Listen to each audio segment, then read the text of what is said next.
Welcome to the Plato Paradigm, a paradigm shift in reading Plato's dialogues. Episode 205, Lysis 205, A to D.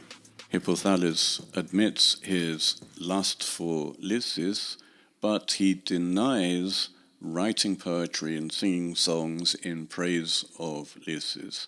And at that, Ctesippus declares that Hippothales is delirious and mad.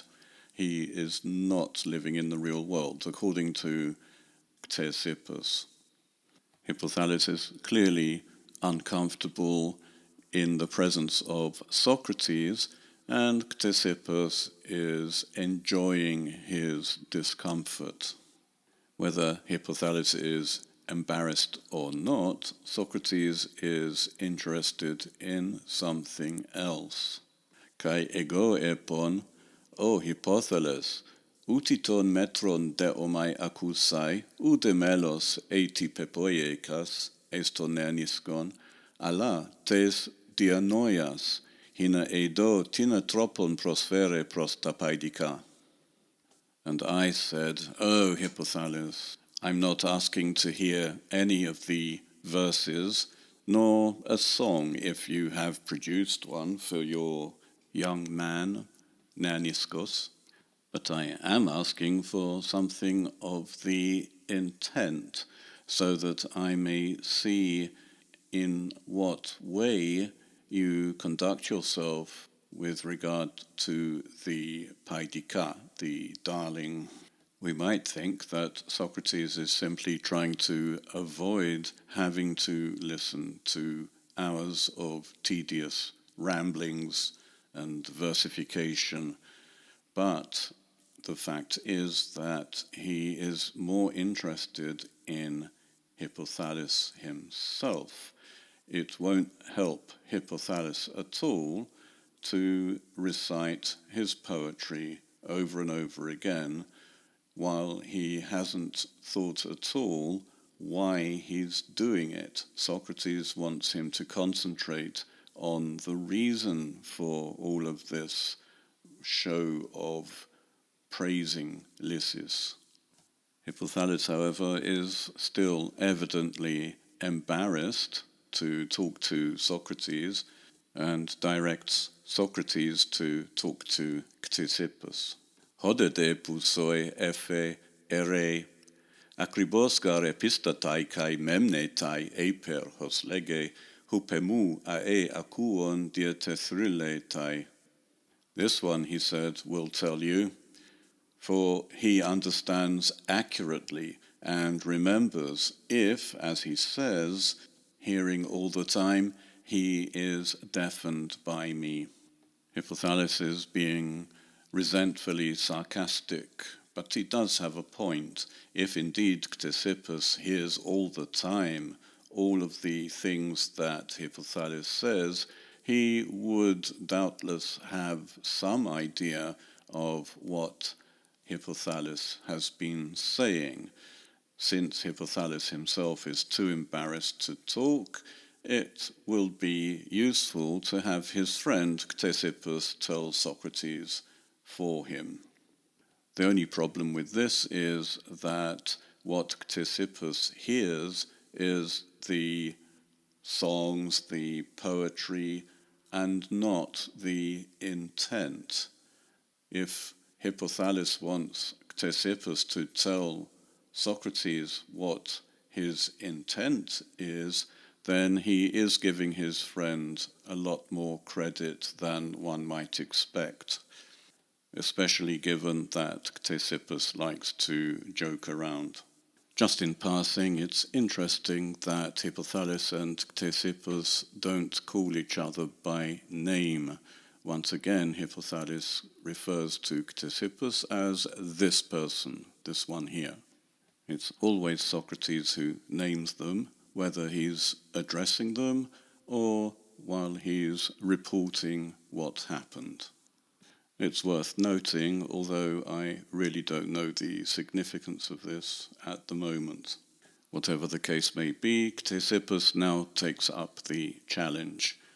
Hippothales wanted him to explain, and he is going to explain, or at least he's going to say something. Netus Deus ephe hoc Ctesippus panuge. By the gods, said Ctesippus, absolutely. In other words, he's agreeing that he does know what Hippothales says all the time because he is always deafened by him. But luckily we're not going to get a word-for-word recital. Kaigar esti katagelasta, O Socrates, for they are ridiculous, Socrates.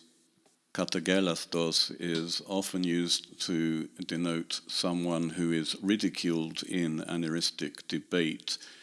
Being laughed at is a sign that you have lost the debate, and this is what the eristician aims at.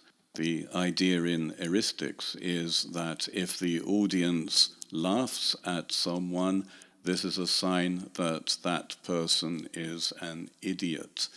So here too, Hippothales says ridiculous things. In other words, he is laughed at by his friends, and this would be a sign, if they weren't his friends, that they think he's a complete idiot. We've already heard Ctesippus calling Hippothales delirious and mad. He may have been saying this in jest, but Hippothales is bringing it upon himself. He's saying ridiculous things, and people think that therefore he is stupid. Why does Ctesippus think Hippothales is an idiot?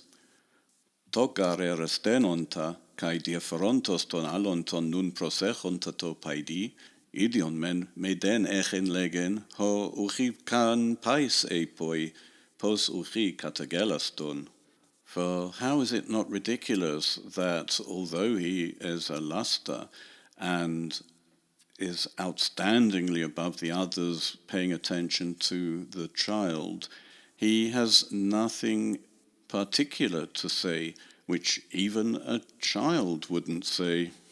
In other words, everything Hippothales has said in his poetry and his speeches is generic. Hade he polis hole ade peri democratus kai Lysis tu papu tu paidos kai panton peri ton progonon Plutus te kai hippotrophias kai nikas pithoi kai isthmoi kai nemea te thripois te kai kelesi tauta poiete kai lege prostitutois etituton chronicotera. The things which the whole polis sings about Democrates and Lysis, the grandfather of the child, and about all the ancestors, and accounts of wealth and horse breeding and victories at the Pythian and Isthmian and Nemean games, both in 4-horse races and in single-horse races. These he produces, in other words, makes poems, and says, in other words, gives speeches. And in addition to these, also things more archaic than these.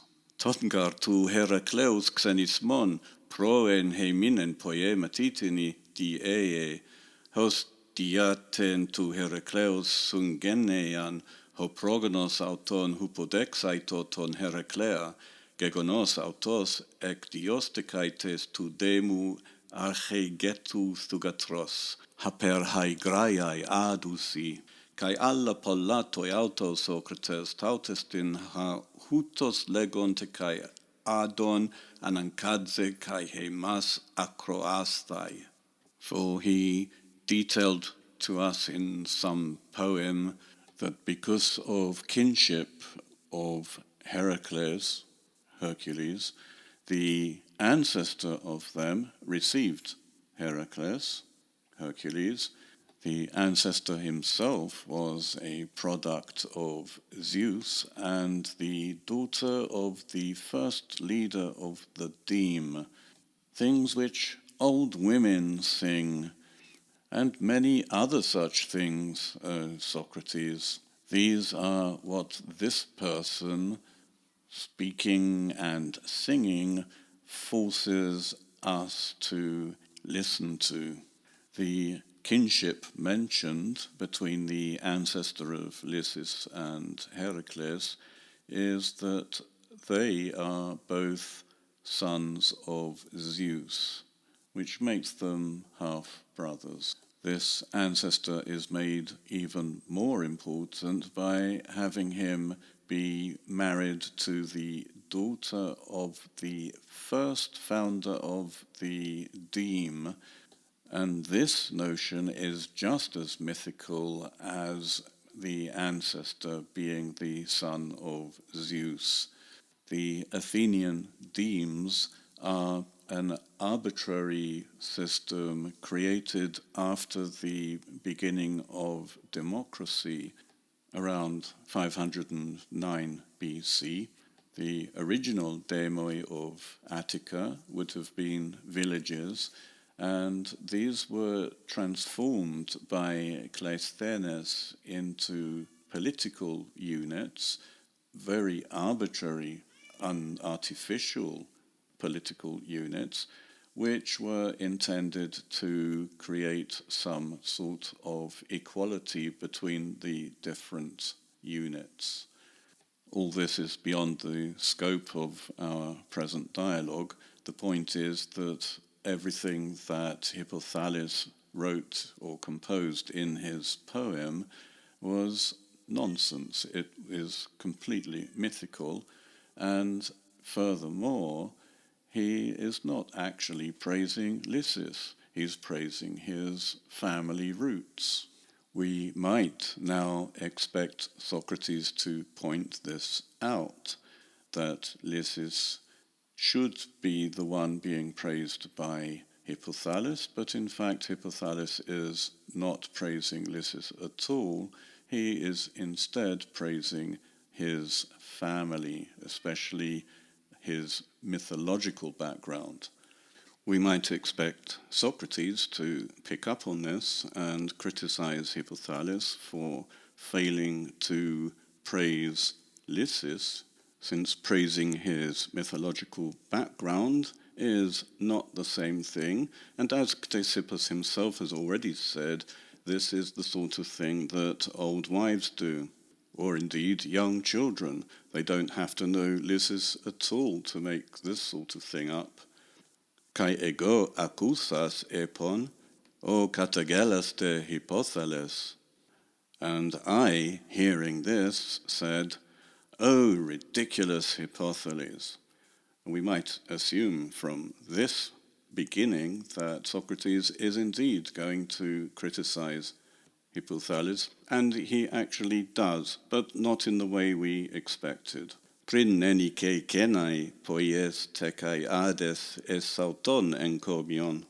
Before having conquered, you make poems and you sing praise for yourself. That Hippothales is praising himself is a bit of a surprise.